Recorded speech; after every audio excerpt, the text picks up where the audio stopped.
The moment our HOA president screamed into her phone that my wife was smuggling top-secret government files into our brand-new house, I figured suburban bliss was officially cancelled. What she didn't count on was that those boxes would blow her tidy little empire of fines and fear wide open, and leave her looking like the fool she always was. We'd only been in Oakwood Estates for 3 weeks. Picture it, neat rows of beige houses with identical shutters. Lawns so perfect they looked photoshopped.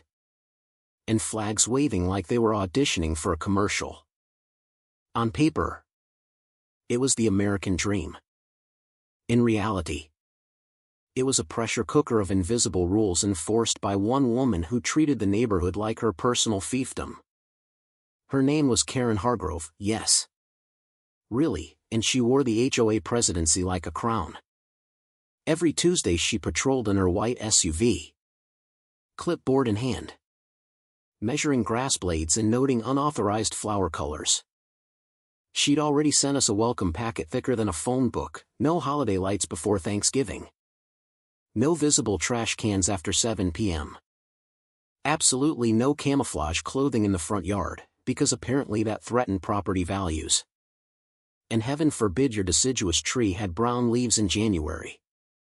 My wife, Major Ret. Becca Lang, just smiled and stacked another box on the dolly that Saturday morning. 22 years in uniform. Now reviewing VA cases from home. The boxes were marked in bold black letters: VA records. Case files. Sensitive. Nothing classified. Just veterans' paperwork she brought home to work through. Becca had that quiet strength you only get from deployments and tough decisions: calm eyes, steady hands. The kind of presence that made people shut up without her saying a word. Karen didn't get the memo. She marched to the end of her driveway across the cul-de-sac, phone glued to her ear, finger jabbing toward us like a bayonet. Yes, officer. Right now.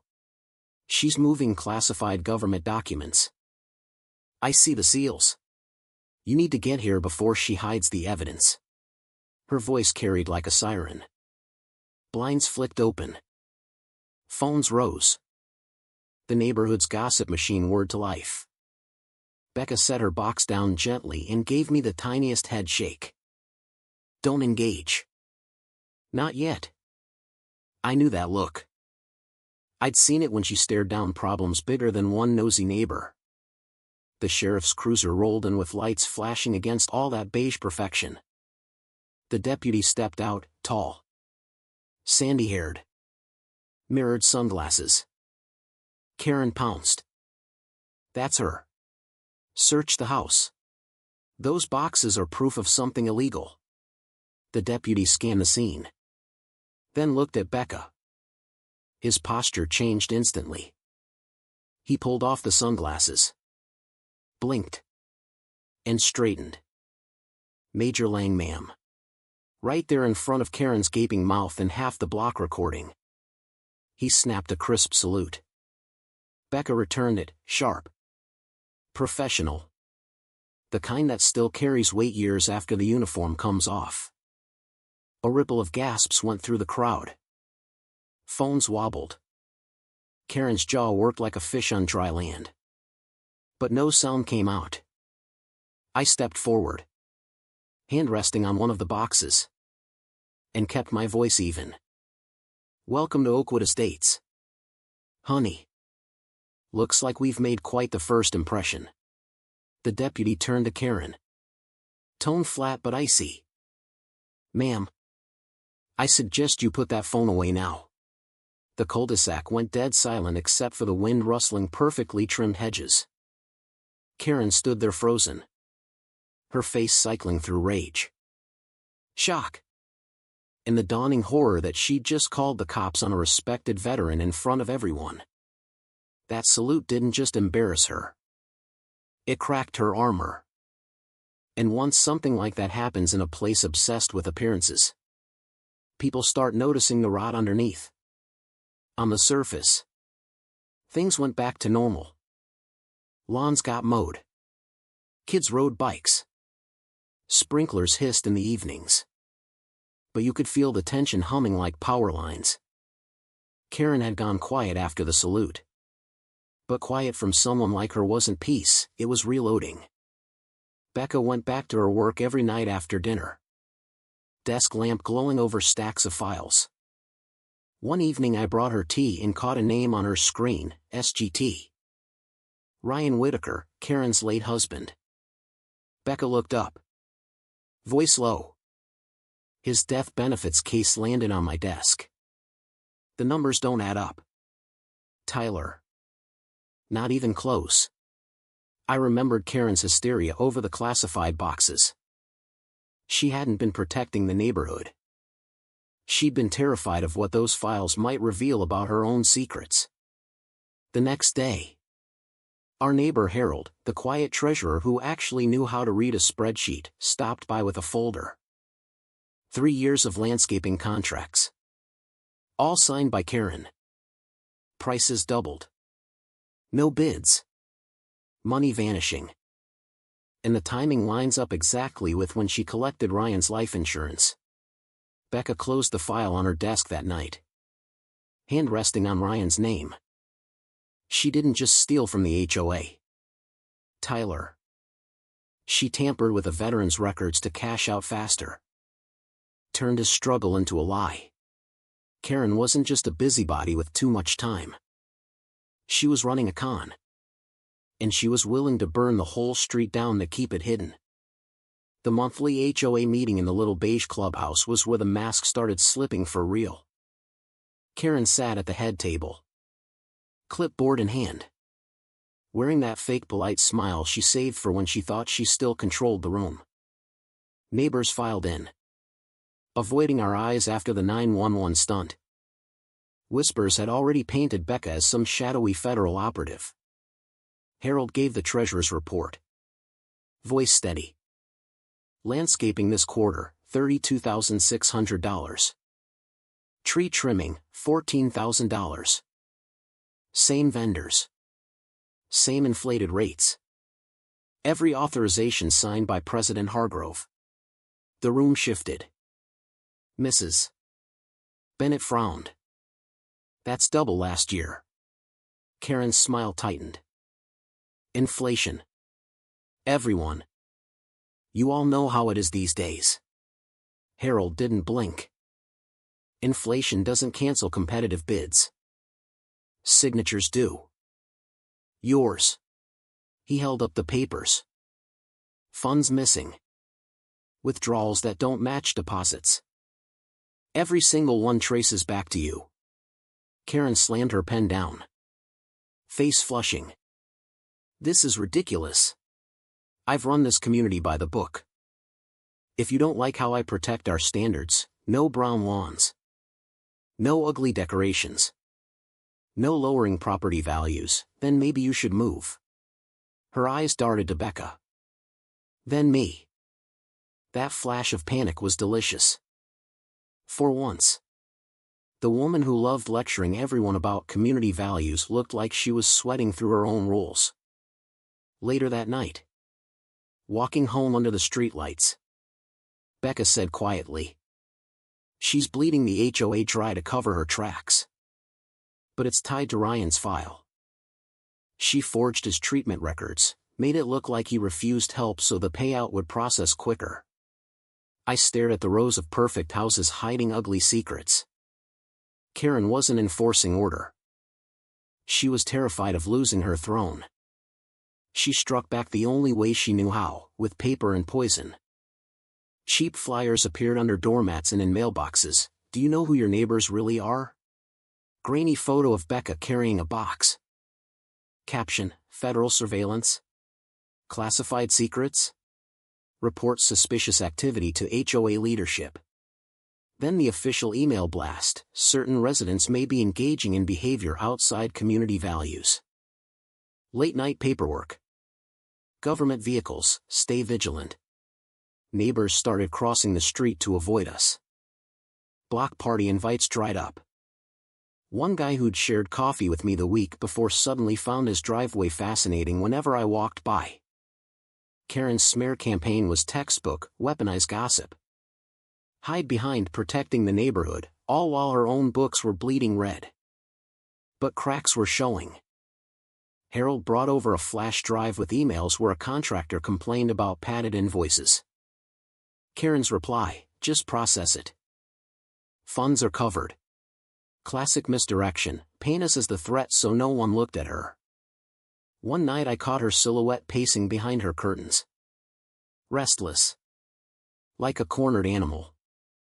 Becca stood beside me at the window. She's desperate. Desperate people get sloppy. She was right. And we were ready when she got sloppy. It started with a faint scrape against the fence late one night. Then the camera app pinged, motion detected. Grainy night vision showed two figures creeping through our backyard. One was clearly Karen, shorter. Hunched. Gesturing sharply. The taller guy had a crowbar. Becca watched the feed. Voice calm. She's after the boxes. Don't call it in yet. We need her to commit. We let them come. Planted decoy files that looked official, seals. Stamps. Everything. Real evidence stayed locked away. Harold coordinated with a deputy he trusted. We turned our house into a stage. Lights set just right. The banker's box placed temptingly by the front door like careless bait. At 9:17 p.m. The knob rattled. Karen slipped inside. Face lit by the hallway light. Sweat beading on her forehead. She dropped to her knees and tore open the box. Muttering. They can't know Ryan's file wasn't supposed to exist. I had to make the treatment look denied. Becca stepped into the light. And yet here you are. Confessing on camera. Karen spun. Wild-eyed. Clutching papers. You don't understand. The payments would have stopped. I had debts. I had no choice. Harold emerged from the kitchen. Badge out. Karen Hargrove. Stop right there. She tried to stuff pages into her purse. Hands shaking. He was never supposed to get better. I fixed the records. We needed the money. Headlights swept the front as the deputy arrived. Karen froze. Chest heaving. The fight draining out of her. She looked small suddenly, pathetic. Even. The cuffs clicked. As they let her out. She glanced back at Becca with glassy eyes. You have no idea what it's like carrying someone else's choices. Becca didn't reply. The silence did it for her. The next morning. Karen was out on bond. Looking haunted. Becca met her on the porch with a manila envelope. There's still a quiet way out. One signature. And this all goes away. No headlines. Just closure. Karen's hands trembled as she read the document, carefully worded to look like a simple settlement but actually a full admission of tampering. Forgery. And embezzlement. Desperate. She signed.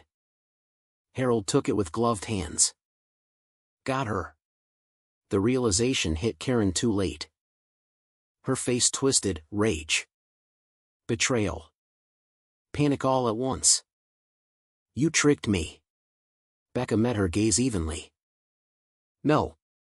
Karen. You tricked everyone else. This time you only fooled yourself. The officers were already pulling up. Karen didn't fight when they took her away again. Her signature was the nail in her own coffin.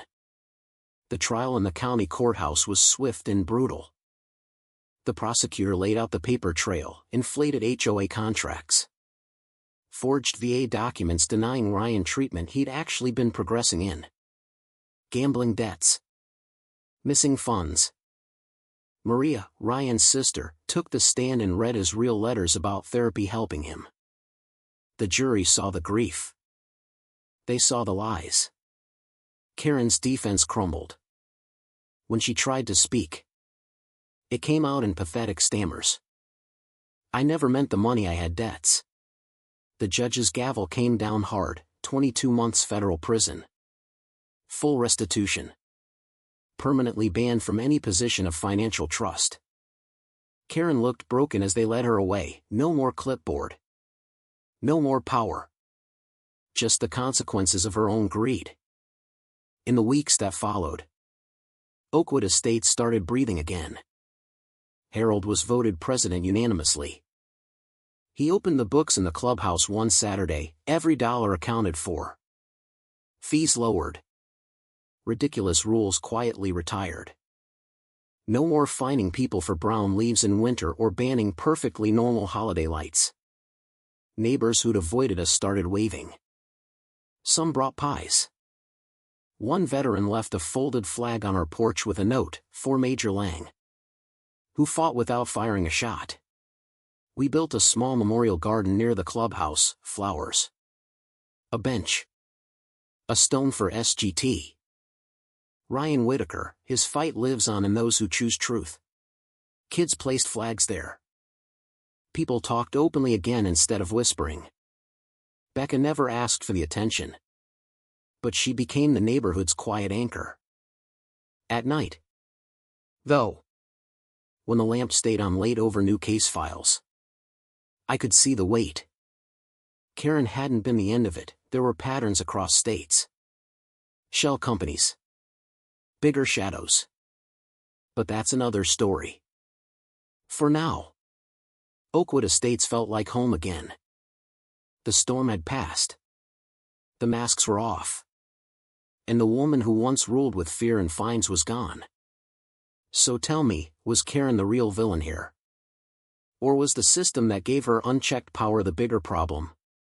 Who was truly in the wrong, the desperate neighbor who broke every rule?